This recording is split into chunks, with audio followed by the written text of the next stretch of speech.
Bismillahirrahmanirrahim. Assalamualaikum warahmatullahi wabarakatuh. Good morning student. How are you today? Are you ready to study English? Ya, bagaimana kabarnya hari ini? Dan apa kalian sudah siap belajar bahasa Inggris? Baik. If you ready, please prepare your book and your pen. Nah, sekarang jika sudah siap, silakan siapkan buku serta alat tulisnya ya. And today we will study Chapter 3, the title is Things at School. Artinya sesuatu atau benda yang ada di sekolah. Dan fokus materi kita hari ini adalah kita akan belajar tentang giving and asking permission. Meminta dan memberikan izin ya. Atau agree and disagree, setuju serta tidak setuju. Lalu prohibition atau larangan.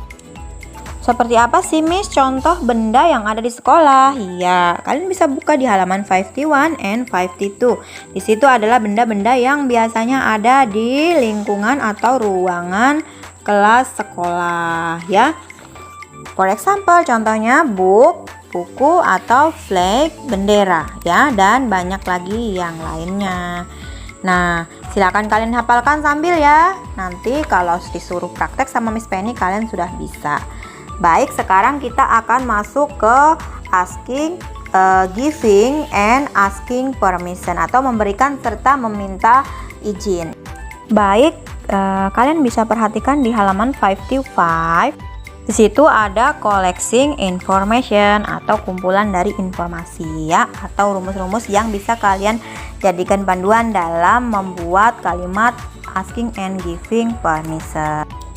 To ask for things we can use, untuk meminta sesuatu kita bisa gunakan ungkapan can I bla bla bla please.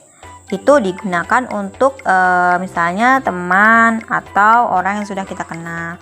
Namun kalau kita meminta sesuatu kepada orang yang baru kita kenal atau yang lebih tua dari kita bisa gunakan may I bla bla bla please. Atau can you bla bla bla please, dapatkah kamu titik-titik tolong. Nah, misalnya dia minta tolong ya, kita gunakan kalimat can you bla bla bla please. Nah, kalau kita ingin memberikan sesuatu izin, kita bisa gunakan to give the things we can use. Untuk memberikan sesuatu kita bisa gunakan kalimat here you are, atau okay, atau sure, certainly, of course, I would be glad, atau happy to. To refuse to give the things we can use. Nah, untuk menolak memberikan sesuatu benda kita bisa gunakan kalimat I'm sorry, I am using it. Maaf, saya sedang menggunakannya. Not now, I am using it. Tidak untuk sekarang, saya sedang memakainya atau menggunakannya. The myself sorry. Lalu bisa juga sorry, I am using it. Maaf, saya sedang menggunakannya untuk saat ini. Atau them right now. Nah, lalu untuk menunjukkan kesopanan kita, misalnya ya, setelah kalian meminta sesuatu, seseorang itu memberikannya, kita pasti menunjukkan kesopanan kita. Kita ucapkan thanks a lot, terima kasih banyak, thank you very much, atau thanks anyway, yang artinya semua adalah ucapan terima kasih. Nah, perhatikan contoh dari asking and giving permission ya, atau meminta izin. Nah, di sini ada contoh. May I borrow your book? Dapatkah saya meminjam bukumu? Ini adalah ungkapan dari asking permission, meminta izin ya. Lalu giving permissionnya, memberikan izinnya adalah of course, tentu saja. Sekarang perhatikan di halaman 59. Di situ ada study this expression ya. Pelajari ungkapan itu. Misalnya ungkapan untuk menyetujui sesuatu, expression of agreement. We can use, kita bisa gunakan.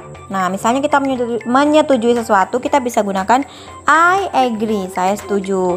Atau I agree with you, saya setuju dengan kamu. Jika kita tidak menyetujui sesuatu, kita bisa ungkapkan I disagree with you. Artinya saya tidak setuju denganmu. Nah, contoh kalimatnya seperti apa? Misalnya ada kalimat Dia dan Rahmat. How about if I buy picture of hero for our class? Artinya dia minta persetujuan ya, persetujuan dari si Rahmat. Bagaimana jika saya membeli sebuah foto atau gambar pahlawan untuk kelas kita? Nah, karena Rahmat setuju, dia bisa menggunakan I agree with you. Saya setuju denganmu.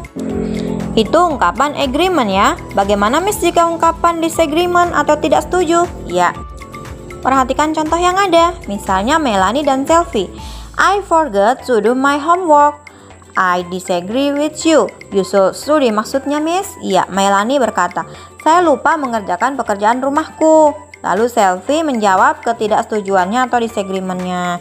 Dia gunakan kalimat I disagree with you. Saya tidak setuju denganmu. You should study. Kamu harus belajar. You should study. Kamu harus belajar. Itu ungkapan tidak setujunya yang mana? Iya benar, yang I disagree with you ya. Itu mudah sekali bukan? Agreement dan disagreement?